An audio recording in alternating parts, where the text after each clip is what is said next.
Hello बच्चों, let's see this question. A solid sphere of radius r has a charge plus 2q. A hollow spherical shell of radius 3r placed concentric with the first sphere that has net charge minus q. तो देखो यहाँ पे r radius पे जो plus 2q charge दे रखा है और minus q और 3r रेडियस पर हमें माइनस q चार्ज का डिस्ट्रीब्यूशन दे रखा है। फर्स्ट पार्ट में बोला गया है find the electric field between the spheres at a distance r from the centre of the inner spheres where r is less than r, small r is greater than small capital R, and it should be less than 3r. Then in part B, calculate the potential difference between the spheres. In part C, what would be the final distribution of charges if a conducting wire joins the spheres? And part D, instead of C, if the inner sphere is earthed, what is the charge on it.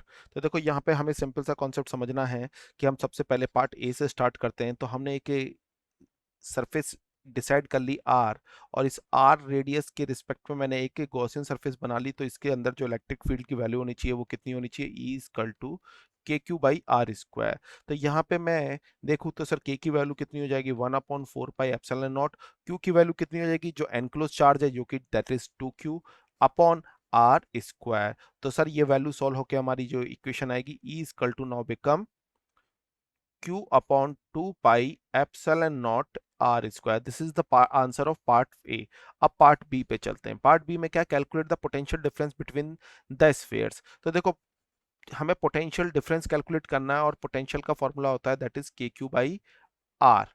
अब यहां से हम इसी फॉर्मूले को use करेंगे। So potential difference equal to कितना, देखो sir, k into 2q upon are minus k into 2q upon, क्योंकि देखो हम इनर सरफेस का ही चार्ज लेंगे तो ये कितना हो जाएगा, अपॉन 3r। तो सर इस इक्वेशन को सॉल्व करेंगे। So you will get del v equal to twice k Q upon r, common लेंगे तो 1 - 1/3 आएगा, और इक्वेशन सॉल्व होके हमारे पास जो फाइनल फॉर्मूला बनेगा, के की वैल्यू हम 4 पाई एप्सिलॉन नॉट पुट कर देंगे तो बन जाएगा 3 pi epsilon naught into r. This is the final answer for part B.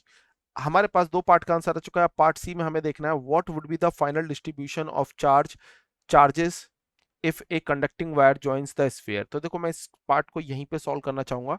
यहाँ पे देखो मैंने क्या किया है, हमने पार्ट जो ए एंड सी जो है हमारे सी हैं, इनको कनेक्ट कर दिया है।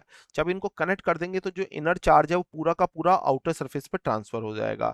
तो इनर सरफेस पे चार्ज कितना बचेगा, क्योंकि पूरा आउटर सरफेस पे जा चुका है तो इनर सरफेस पे चार्ज बचेगा 0, और आउटर सरफेस पे जो चार्ज की वैल्यू हो जाएगी that is plus 2q minus q become कितना सर, ओनली क्यू चार्ज बचेगा। So these are the final answer of option C.